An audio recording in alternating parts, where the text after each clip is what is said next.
কোর্টে আইপ্যাক মামলার শুনানি গতকাল হাইকোর্টে মুলতবি, আজ সুপ্রিম কোর্টে আইপ্যাক মামলার শুনানি। সুপ্রিম কোর্টে ইডির করা মামলার শুনানি, বিচারপতি প্রশান্ত কুমার মিশ্র, বিচারপতি বিপুল পাঞ্চালির বেঞ্চের শুনানি। আমাদের সঙ্গে রয়েছেন প্রতিনিধি মৈত্রী। কখন এই মামলা শুনানির জন্য উঠবে? দেখো, এখনো পর্যন্ত যা তালিকা নির্ধারিত রয়েছে তাতে ২৭ নম্বরে এই মামলা নথিভুক্ত রয়েছে। কিন্তু যেহেতু গতকালই হাইকোর্টে বিচারপতি সুধা ঘোষ তিনি উল্লেখ করে দিয়েছেন যে প্রয়োজনে এই মামলার বিষয়ে সর্বোচ্চ আদালতের দৃষ্টি আকর্ষণ করতে পারে এনফোর্সমেন্ট ডিরেক্টরেট। ফলে সেই জায়গায় দাঁড়িয়ে আজকে এই মামলার বিষয়ে দৃষ্টি আকর্ষণ করা হতে পারে এবং এই মামলা যাতে তাড়াতাড়ি শোনা হয় সেই বিষয়েও কিন্তু বলা হতে পারে এনফোর্সমেন্ট ডিরেক্টরেটের তরফ থেকে। ফলে আজকে যখন এই মামলা উঠবে তখন এনফোর্সমেন্ট ডিরেক্টরেটের তরফ থেকে কি কি আর্গুমেন্ট রাখা এবং তার পরিপ্রেক্ষিতে কি অবজারভেশনই বা উঠে আসে সর্বোচ্চ আদালতের তরফে, সেদিকে আমাদের নজর থাকবে। বেশ, আমাদের নজর থাক সেই খবরের দিকেই। হাইকোর্টে ইডির বয়ান কি তৃণমূলের হাতিয়ার? আদালতে কেন্দ্রীয় এজেন্সি জানিয়েছে কোনো নথি তারা বাজেয়াপ্ত করেনি। প্রথম দিন থেকেই তৃণমূল দাবি করেছে কয়লা পাচারের তদন্তের নামে তাদের ভোটের নথি হাতাতেই আইপ্যাকে অভিযান করে ইডি। এদিন ইডির বয়ান রেকর্ড করে আদালত। তৃণমূলের মামলার নিষ্পত্তি করে দেন বিচারপতি। স্থগিত করে দেওয়া হয় তল্লাশিতে বাধার অভিযোগে ইডির করা মামলা।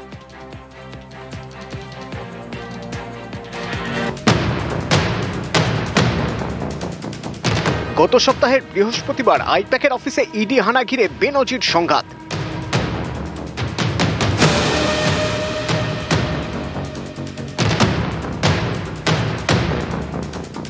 তৃণমূলের দাবি তাদের ভোটের নথি স্ট্র্যাটেজি হাতাতেই ইডির রেড। ইডি দাবি করে কয়লা পাচার নিয়ে পুরনো একটি মামলায় অভিযান চালায় তারা। তৃণমূল এবং ইডি দুপক্ষই একে অপরের বিরুদ্ধে হাইকোর্টের দ্বারস্থ হয়।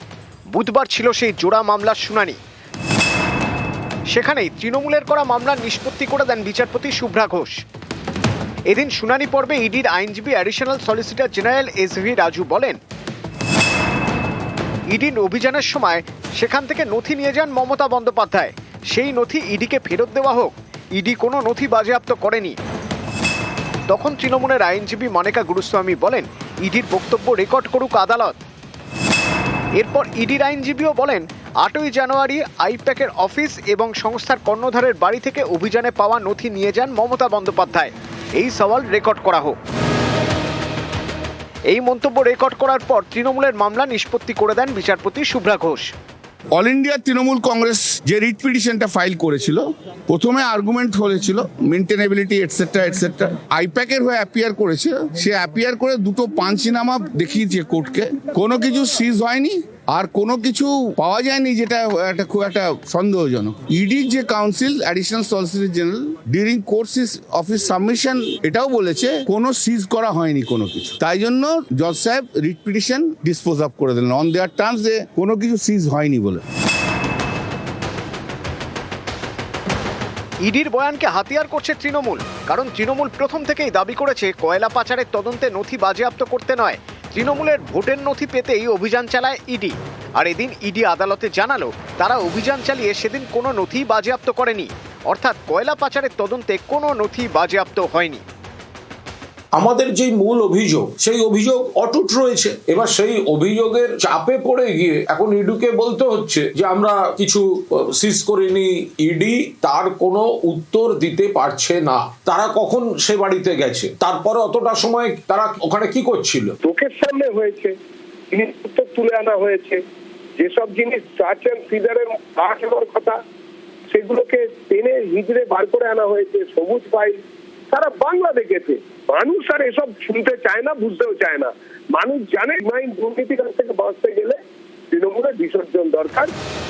এদিন হাইকোর্টের শুনানির শুরুতে ইডির আইনজীবী বলেন, সুপ্রিম কোর্টে আবেদন করা হয়েছে, 1 সপ্তাহের মধ্যে শুনানি হবে।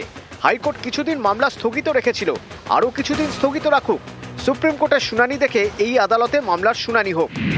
তখন তৃণমূলের আইনজীবী বলেন, সুপ্রিম কোর্টে ইডি আবেদনের কথা জানা নেই, তাই হাইকোর্টে আবেদনের শুনানি হোক। দুপক্ষের সওয়াল জবাব শেষে ইডির মামলা স্থগিত রাখেন বিচারপতি।